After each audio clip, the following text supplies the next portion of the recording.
Megastar Chiranjeevi కూతురు శ్రీజ వ్యక్తిగత జీవితం గురించి అందరికీ తెలిసిందే. శ్రీజ మొదట భరద్వాజ్ అనే వ్యక్తిని ప్రేమించింది. పెద్దలను ఎదురించి అతన్ని వివాహం చేసుకుంది.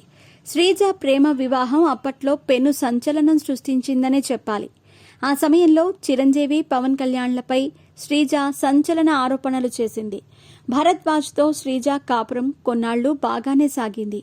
కూతురు పుట్టిన తర్వాత భర్త భరద్వాజ్తో విభేదాలు రావటంతో అతనికి విడాకులిచ్చింది. పెద్దలు కుదిర్చిన వ్యక్తిని శ్రీజ రెండో వివాహం చేసుకుంది. శ్రీజ రెండో భర్త కళ్యాణ్ 1-2 సినిమాల్లో హీరోగా కూడా నటించాడు. తర్వాత కొద్ది రోజులకే రెండో భర్త నుంచి కూడా శ్రీజ దూరంగా ఉంటుంది. ఈ విషయాన్ని అఫీషియల్గా ప్రకటించకపోయినప్పటికీ శ్రీజ, కళ్యాణ్ ఇద్దరూ విడిపోయారని తెలుస్తోంది. సోషల్ మీడియాలో పెళ్లికి సంబంధించిన ఫోటోలను తొలగించడంతో పాటు ఒకరినొకరు అన్ఫాలో చేయటంతో వీరిద్దరూ విడిపోయారని నెటిజన్లు కన్ఫర్మ్ చేసుకున్నారు. ఈ మధ్య శ్రీజ మూడో పెళ్లి చేసుకోబోతోందనే వార్తలు వచ్చినప్పటికీ అది కేవలం ప్రచారం మాత్రమే అని తేలిపోయింది. ప్రస్తుతం 2 పిల్లలతో శ్రీజ తన తండ్రి చిరంజీవితోనే ఉంటోంది. ఇదిలా ఉంటే ఇటీవలే శ్రీజ మొదటి భర్త భరద్వాజ్ అనారోగ్యంతో మరణించారు.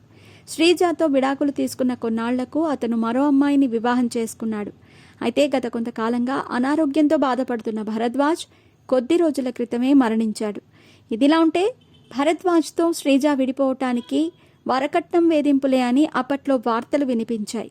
అయితే ఇందులో వాస్తవం లేదని అప్పట్లోనే భరద్వాజ్ క్లారిటీ ఇవ్వటం జరిగింది.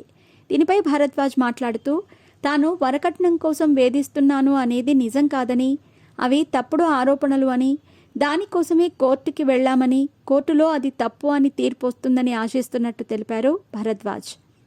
అయితే శ్రీజ ఇలాంటి నిర్ణయం తీసుకోవడానికి కారణం ఏంటి అనేది శ్రీజానే అడగాలని చెప్పారు. ఆమె ఎందుకు ఇలా చేసిందో తెలియదని, అయితే ఇది తమ లైఫ్లో చిన్న డిస్టర్బెన్స్ మాత్రమే అని, సెట్ అవుతుందని భావిస్తున్నట్టు తెలిపారు భరద్వాజ్. అయితే ఏం జరిగిందో తెలియదు కానీ 2011లో శ్రీజ విడాకుల కేసు నమోదు చేయగా 3 ఏళ్లకి కోర్టు విడాకులు జారీ చేసింది. భరద్వాజ్ మరణించటంతో మరోసారి ఆయన మాట్లాడిన మాటలు వైరల్ అవుతున్నాయి. శ్రీజతో విడాకులకు వరకట్నం వేధింపులు కారణం కాదని భరద్వాజ్ అప్పట్లోనే క్లారిటీ ఇచ్చారు.